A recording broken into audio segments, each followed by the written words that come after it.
Huda Sha'arawi was born in 1879 in Minya, Egypt, into one of the country's wealthiest families. Her father, Mohammed Sultan Pasha, was a political leader, so Huda grew up surrounded by power and change. She lived in a luxurious home, confined to the harem, a world of comfort but also restriction. Unlike most girls, Huda received an exceptional education, learning the Quran, Turkish, French, poetry, and music. Her tutors encouraged her curiosity, opening her mind to worlds beyond her home. Yet, she quickly noticed her brother's education was broader and more rigorous, preparing him for public life.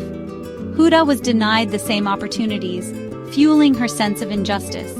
This early experience of inequality sparked her questioning spirit and planted the seeds of her feminist consciousness. The harem gave her a sense of female community, but also made her aware of the freedoms she lacked.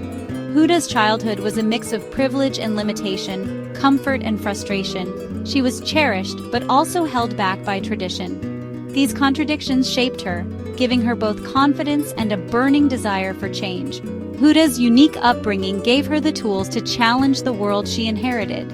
She would soon use her education and insight to break down the walls of her gilded cage. The story of Huda Sha'arawi begins with a girl who refused to accept the limits set for her. At 13, Huda was married to her much older cousin, Ali Sha'arawi, in an arranged union. The marriage ended her formal education and thrust her into adult responsibilities.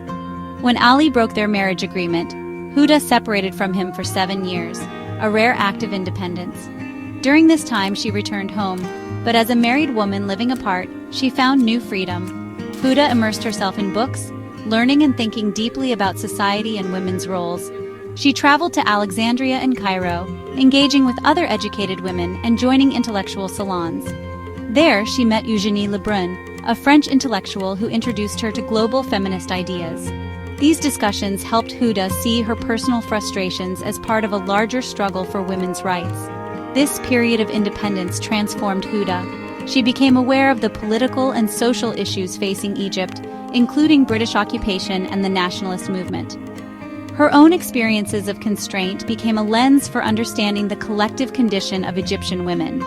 The fire sparked in her youth grew into a steady flame of purpose.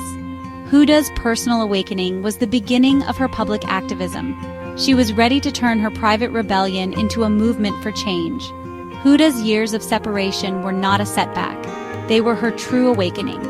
She emerged determined to fight for the rights of all Egyptian women. After reconciling with her husband, Huda turned her awareness into action.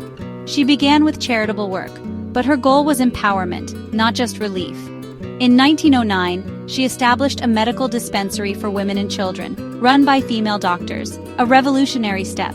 This project provided safe healthcare and challenged social barriers. In 1910, Huda opened a school for girls, offering a broad academic education usually reserved for boys. She believed education was the key to women's liberation and national progress. Her initiatives linked women's advancement to Egypt's future. Huda's philanthropy was strategic. Each project was a step towards social transformation. She created spaces for women's health and learning, nurturing a new generation ready to claim their rights. Her work laid the foundation for a larger movement. Huda was not just helping individuals, she was changing society. Through education and action, Huda began to reshape Egypt's future. Huda's charitable work evolved into organized activism. She realized lasting change required women to unite and speak collectively. In 1914, she co-founded the Intellectual Association of Egyptian Women, one of the first groups to bring women together for social reform. The association became a platform for sharing ideas and building solidarity. Huda's leadership was both visionary and practical. She inspired and organized. These early organizations carved out public space for women in a society that kept them secluded. Huda was not just a figurehead, she was a builder of movements. She worked with other pioneering women, creating a new model of female leadership. These societies were more than clubs. They were the seeds of a national movement. Soon, Huda and her allies would take their cause to the heart of Egypt's struggle for independence. The 1919 revolution was a turning point for Egypt and for Huda Sha'arawi. For the first time, women joined the nationalist struggle in public.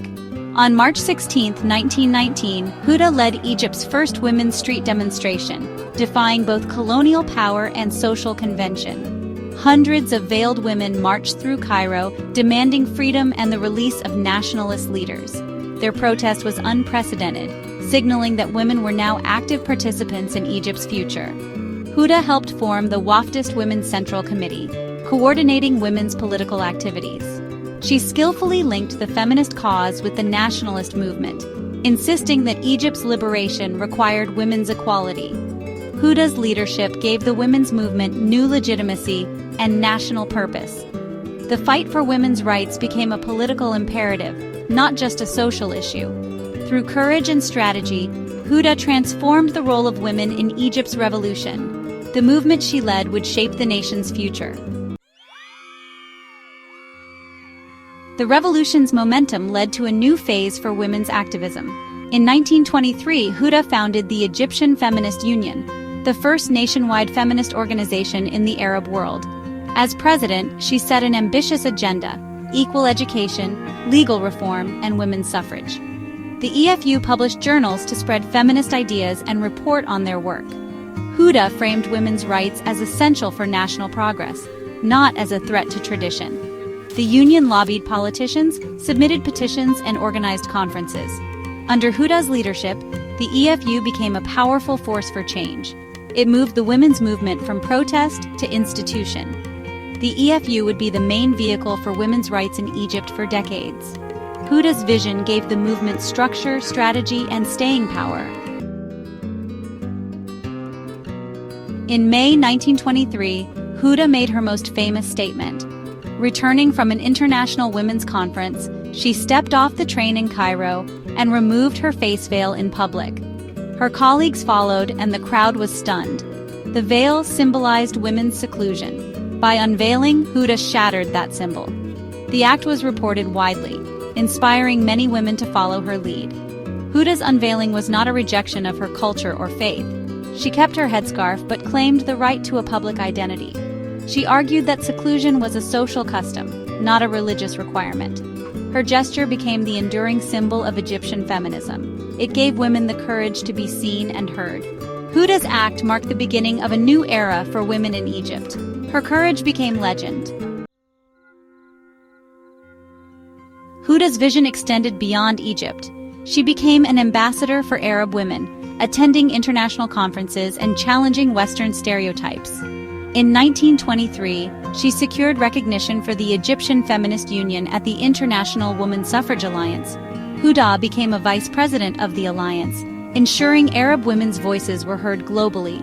She also fostered regional cooperation, organizing the first Arab Feminist Conference in 1944. The conference led to the founding of the Arab Feminist Union, with Huda as its first president. Huda insisted feminism was rooted in Arab and Islamic traditions, not imported from the West. She argued that equality and justice were part of her culture's core values. Her leadership gave the movement authenticity and resonance at home and abroad. Huda's work united women across borders, making her a true global pioneer. Huda Sha'arawi died in 1947, but her legacy endures. She changed how women were seen and what they could achieve in Egypt and the Arab world. Under her leadership, the Egyptian Feminist Union won key reforms, raising the marriage age, opening universities to women, and laying the groundwork for women's suffrage. Huda's greatest legacy is the inspiration she gave others. Her journey from seclusion to international leadership showed what was possible. She proved a woman could be a devout Muslim, a nationalist, and a feminist.